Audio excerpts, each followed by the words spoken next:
Hello, champions of justice. Here we go.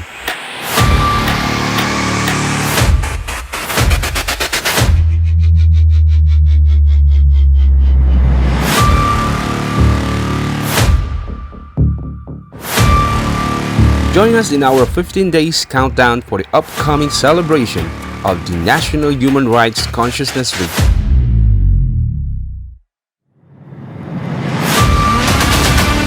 Number 15 on our countdown, the PHRC Genesis.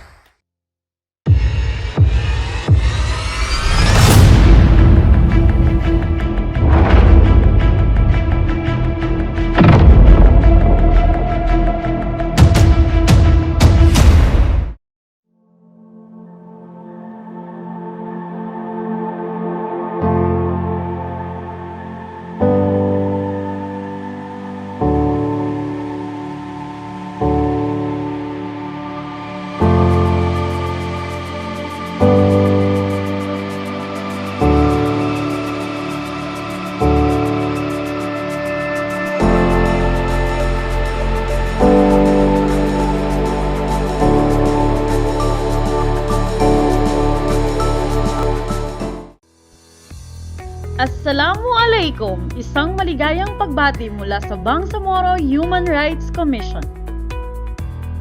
Ang pagtatatag sa Bangsamoro Human Rights Commission o BHRC ay isa sa mga produkto o resulta ng Moro-Islamic Liberation Front peace process.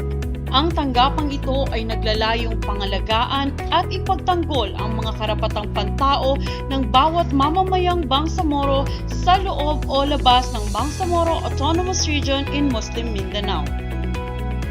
Ito ang kauna-unahang opisinang naitatag ng Bangsamoro Transition Authority alinsunod sa batas na Republic Act 11054 o ang Bangsamoro Organic Law noong taong 2019.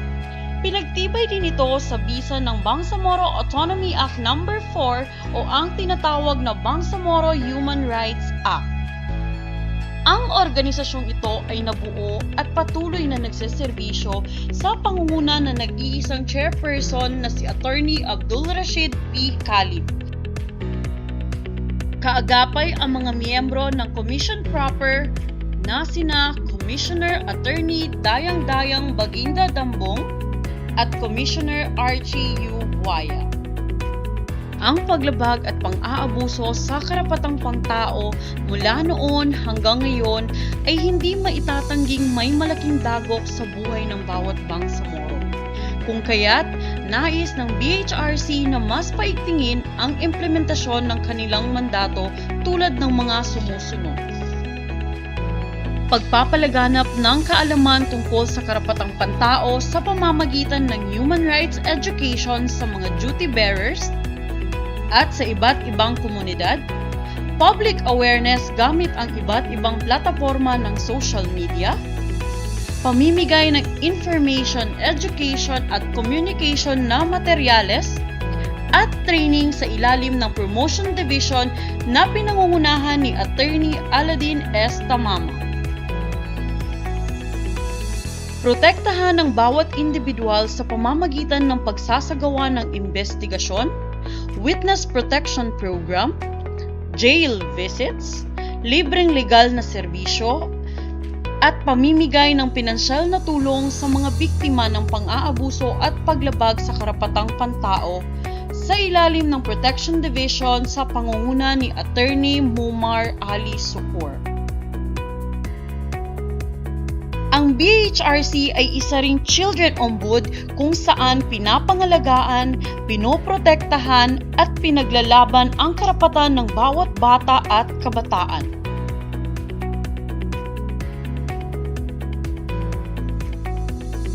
Kasama rin sa mandato ng BHRC ang Gender and Development Ombud.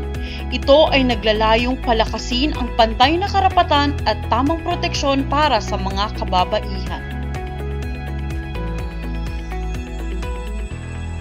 Layunin din ng ahensyang ito na proteksyonan ang mga human rights defenders at maging daan sa pagtatatag ng transitional justice mechanism upang mabigyan ng hustisya ang mga sinaunang kaso ng paglabag at pang-aabuso sa karapatang pantao.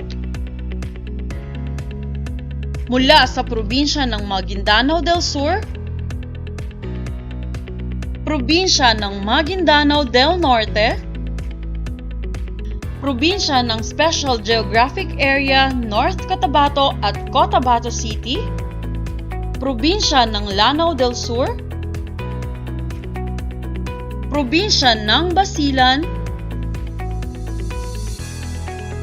probinsya ng Sulu, hanggang probinsya ng Tawi-Tawi, sa loob man o labas ng Bangsamoro Autonomous Region in Muslim Mindanao, ang BHRC ay patuloy na magseserbisyo ng pantay, may respeto at tapat sa bawat mamamayang Bangsamoro.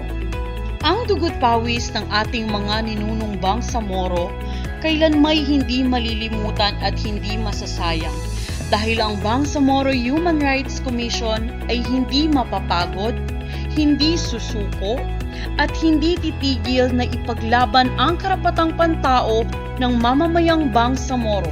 Mula noon hanggang ngayon, BHRC baninindig sa Bangsamoro, kawagi for all. BHRC, kawagi for all.